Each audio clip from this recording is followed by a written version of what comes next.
दोस्तों, एक लड़का जिसका नाम संतोष होता है, वो रोजाना सुबह अपने दिहाड़ी मजदूरी करने जाया करता था। लड़का बहुत सुंदर था, पढ़ा लिखा था, मजबूरी थी जो वो दिहाड़ी पर जाया करता था। उसके घर से लगभग 100 मीटर दूर एक महिला रहती थी जिसकी उम्र 50 या 52 55 के बीच में होती है। वो संतोष को देखती है और कहती है, संतोष जरा घर पे थोड़ा काम है, अंदर हमारा काम कर दो, तुम्हें हम पैसे देंगे। तुम दिहाड़ी पर तो जाते ही हो, आज मेरे घर में ही काम कर दो। तो लड़का कहता है कि हाँ माँ जी, मुझे तो काम ही करना चाहिए, मुझे तो दिहाड़ी चाहिए। वो कहती है, कितने पैसे लेते हो? लड़का कहता है कि दिहाड़ी के 500 रुपए चल रहे हैं, मैं 500 रुपए लेता हूँ और लगभग 7-8 घंटे काम करता हूँ। वो महिला उसे अंदर ले जाती है, अंदर ले जाकर बाहर अपना गेट लॉक कर देती है। गेट लॉक करने के बाद उस लड़का को उस रूम के अंदर ले जाती है जहां एक पलंग बिछा हुआ होता है, बेड, वहां ले जाकर उस लड़का से कहती है कि जो हम कहें वो करना होगा। तुम 5 से मिलते हैं, हम तुम्हें 800 रुपए या 1000 देंगे। आज तुम मेरे साथ मेरी मन मुताबिक काम करना होगा। लेकिन संतोष सोचता है कि आखिर काम क्या है, काम को बताइए। तभी महिला उससे कहती है कि काम यह है कि आज तुम मेरे साथ संबंध बनाओगे, मेरे साथ आपको रंगरेलियां मनानी है, मेरी इच्छा को पूरा करना है। जितनी तुम्हारी शक्ति है, जितनी बार मेरे साथ संबंध बना सको। मैं बहुत समय से इस काम के लिए तरस रही हूं, तुम्हारा इंतजार कर रही थी। जब वो लड़का ये बात सुनता है तो उसके पैरों तले जमीन खिसक जाती है, उसके होश उड़ जाते हैं कि आखिर ये मेरी माँ के बराबर है, मेरी उम्र कहाँ 22-23 साल है और ये क्या कह रही है। दोस्तों, महिला कहती है, अगर तुमने नहीं ऐसा किया तो मैं शोर मचाकर और तुम्हें बेइज्जत करवाऊंगी और तुम्हें सलाखों के पीछे करवा दूंगी। जब ये बात लड़का सुनता है तो परेशान होने लगता है। फिर अंत भला तो सब भला उस महिला के साथ ऐसा करता है। आपने कल्पना नहीं की होगी कि महिला भी सोचती है कि आखिर हमें कौन मिला, क्या नहीं मिला, अंत में क्या होता है। आप कल्पना करेंगे कि उस महिला के साथ जो भी हुआ। आप इस कहानी को एक बार गौर से सुनिएगा। कहाँ 50-55 साल की महिला, कहाँ 25 साल का 23 साल का लड़का जो करता है, उसकी धन्यवाद के लिए सब लोग सराहना करते हैं लड़के ने जो भी किया। दोस्तों, चलिए ज्यादा समय न लेते हुए कहानी की तरफ गौर करते हैं। दोस्तों, आपसे वही एक रिक्वेस्ट है, अगर हमारे चैनल पर नए हैं तो चैनल को सब्सक्राइब करें, वीडियो को लाइक करें ताकि हमारा हौसला बढ़ता रहे। दोस्तों, ये कहानी इंदौर की एक सोसाइटी में एक महिला रहती थी जिसका नाम था भारती।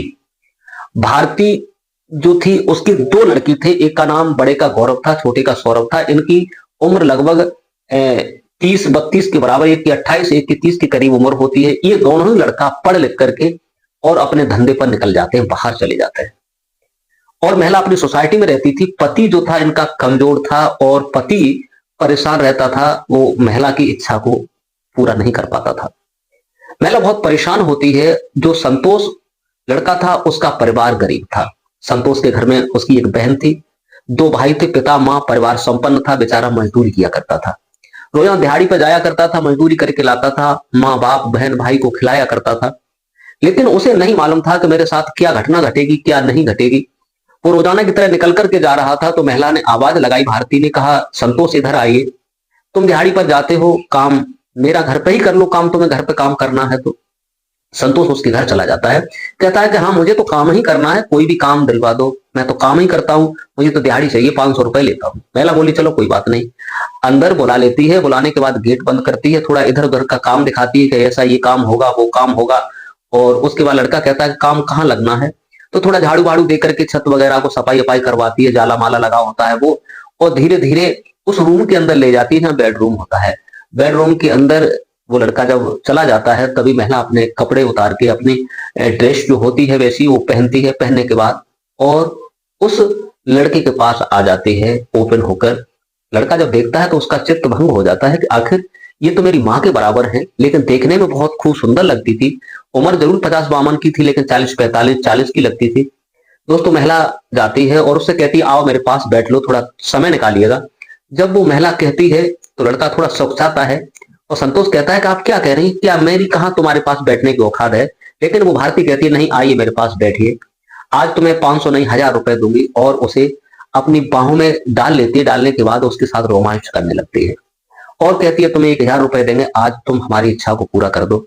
और उसे सहलाने लगती है। लड़का जो होता है पहले तो हिचक जाता है, बाद में महिला कहती है, अगर तुमने हमारे साथ अगर नहीं किया तो मैं सबसे कह दूंगी, तुम्हें सलाखों के पीछे पहुंचा दूंगी। महिला खुद ओपन हो जाती है, उस लड़के को प्राइवेट पार्ट को इधर उधर छूती है। लड़का भी रोमांस करने लगता है। रोमांस करने के बाद दोस्तों संतोष जो होता है उस महिला के साथ जबरदस्त संबंध बनाता है। और ऐसा करने के बाद जब महिला पूरी तरह भरपूर हो जाती है तो उस दिन वो महिला कहती है आज शाम तक तुम्हारे पास रहोगे, तुम्हारी जितनी बार इच्छा हो उतनी बार मेरे साथ नाश्ता कीजिए, रहिए और मेरे साथ आपको करना है। आज ही नहीं, जब तुम्हारी इच्छा हो हम तुम्हें बुलाया करेंगे और तुम्हें दिहाड़ी दिया करेंगे, तुम हमारे साथ रोजाना एक बार दो बार संबंध। मुझे ये मर्दों की लत लगी हुई है, ये लत मेरी छूटती नहीं है, तुम ही एक ऐसे मिली हो। दोस्तों इसके बाद वो लड़का जो होता है परेशान होने लगता है, कहता है कि आप क्या कह रही हैं। अब सोचता है भगवान कितनी जल्दी सूर्य अस्त होने पर वो समय मेरा हो जाने का। लेकिन वो लड़का कहता है कि आप ऐसा करो, अगर करना है तो और कोई देख लो। तो वो महिला कहती है अगर तुम्हारा कोई दोस्त वगैरह हो तो उसे भी ले आओ, उसके लिए भी हम मना नहीं करेंगे, हमें तो चाहिए चाहिए। दोस्तों जब ये बात सुनता है वो लड़का संतोष तो कहता है कि आप चिंता मत करो। उस महिला से पैसा लेता है, चला जाता है। उसका एक दोस्त और होता है उसी की तरह हट्टा कट्टा, दूसरे दिन उसे लेकर पहुंच जाता है। दोस्तों वो महिला जो होती है एक नहीं, दो नहीं, तीन नहीं, चार चार लोगों के साथ संबंध बनाने पर उतारू हो जाती है। नतीजा ये होता है कि एक दिन महिला ऐसा करते करते और कुछ इस मूड में आती है, उसने सोचा कि ऐसे आनंद नहीं आता है जब संतोष पहुंचता है तब, तो उसे कुछ सेक्स वर्धक गोली देती है और खुद खाती है और खाने के बाद और उसके साथ संबंध बनाती है। जब संबंध बनाती है तो लड़का युवा था, यंग था। यंग होने के साथ साथ लड़का उसके साथ ऐसा जो करता है कि उस महिला की धीरे धीरे श्वासें थमने लगती हैं। जब श्वासें थमने लगती हैं नतीजा यहां तक होता है कि महिला की संबंध बनाते बनाते मौत हो जाती है, बिस्तर पर ही मौत हो जाती है। मौत होने के बाद वो लड़का घबरा जाता है। घबराने के बाद वो लड़का जो था, क्योंकि रोजाना उसके यहाँ काम पर आया जाया करता था, उसकी मौत हो जाती है। लड़का तुरंत ही उसके कपड़े संभालता है, जैसे कुछ उसे लिटा देता है। लिटाने के बाद और वो वहां से धीरे से निकल जाता है। निकलने के बाद दोस्तों जब उसका जो पति था वो बीमार रहता था, उसे कुछ नहीं मालूम था, वो हॉस्पिटल में भर्ती रहता था कहीं कहीं और महिला रंगरेलियां मनाया करती थी। दोस्तों जब उसके लड़के का फोन आता है, जब फोन कोई नहीं उठाता है तो एक पड़ोस में ही घर होता है, वो लोग जाते हैं तो क्या देखते हैं गेट खुला हुआ है, वो महिला वहां पर मृतक हालत में पड़ी हुई है।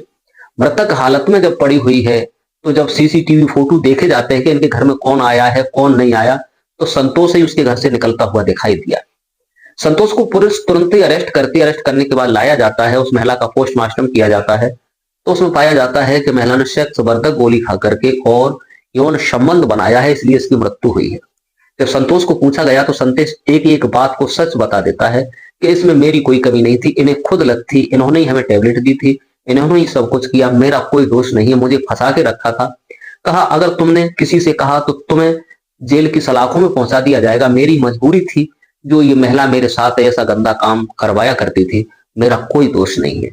दोस्तों जब ये कोर्ट में बात पेश होती है तो संतोष को थोड़ी बहुत सजा तो मिलती है, लेकिन कहा जाता है कि अगर पुरुष अपनी तरफ से करे तो उसे फांसी लोग लगवा देते हैं और महिला करे तो कोई बात नहीं। वही इस महिला ने जो किया उसका नतीजा ये हुआ कि उस महिला की मौत हो गई।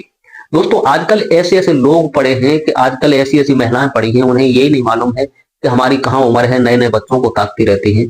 दोस्तों इसलिए बस यही आप लोगों से मेरा निवेदन है कि अगर इस कहानी में संतोष का भी जरा दोष हो, दोष यही है कि उसने किसी को नहीं बताया था। दोस्तों इस कहानी को सुनाकर किसी को परेशान करना नहीं, किसी का दिल दुखाना नहीं, केवल आप लोगों को जागरूक और सचेत करने का मेरा उद्देश्य है। आज के लिए बस इतना ही। नमस्कार, जय हिंद, जय भारत। मिलते हैं किसी दूसरे वीडियो के साथ।